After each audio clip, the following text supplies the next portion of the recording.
Hi everyone. In this video, I'm going to show you how to use date ranges in Looker Studio. So we have our chart, and currently it's showing a default date range of the last 28 days. But we want to see what other kinds of options we have for date ranges. So let's click on Add a Control and Date Range Control. Now there's two options for changing it. If we change it over here, we change the default date range of the report. So for example, let's set our report to today. Now we're just seeing the 29th of October. If we change this date range over here, for example, from the 1st to the 22nd, it now shows us data from the 1st to the 22nd. But if we hit reset, then it goes back to the 29th because we've set the default date range for today. So this is your default date range in the date range control properties, and this is your date range control, which you can use while viewing the report. So what other options are there for date ranges? So we have auto date range, which is the last 28 days. We have fixed, which is a specific date. So this could be any point in time going back to the past or the future. So let's say we want to have it the 1st to the 5th of October, we apply that. And now this 1st to the 5th of October 2024 will be the date range. A year from now, you can open this dashboard and it'll still be showing this. So that's what they mean by fixed.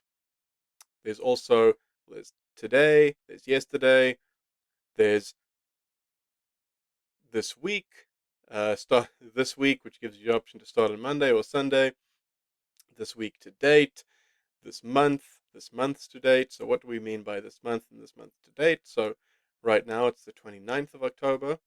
So if we change it to this month to date, well, we get, we have another option. So we can include today or we can ignore it because a lot of data sources or connectors, for example, Google Analytics um, don't include today's data.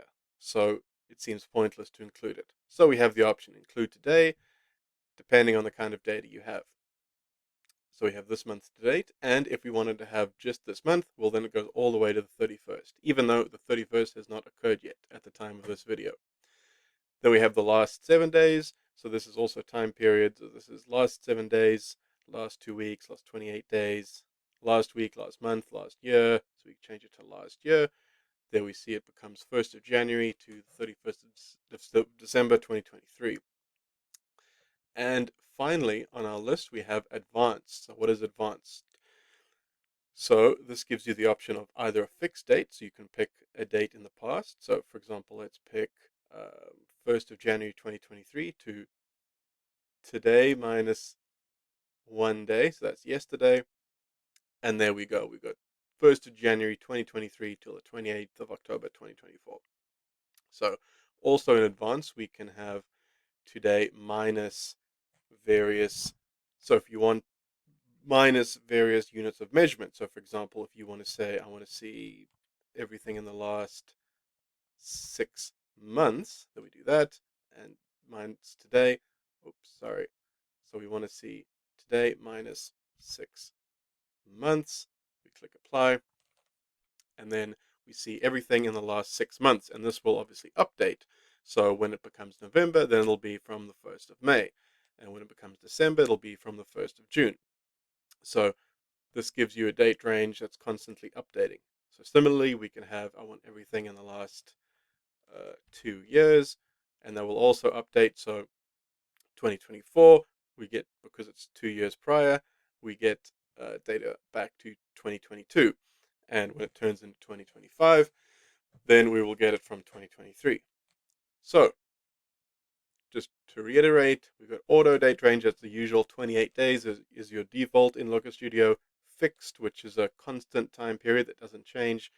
Today, yesterday, this month or this quarter, this year.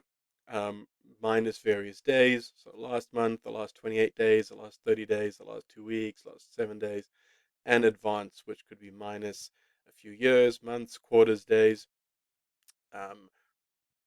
Or plus in the future, we could have plus 1 year.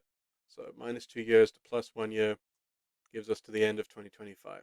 So that's a video about using date ranges in Looker Studio. Hope it was useful.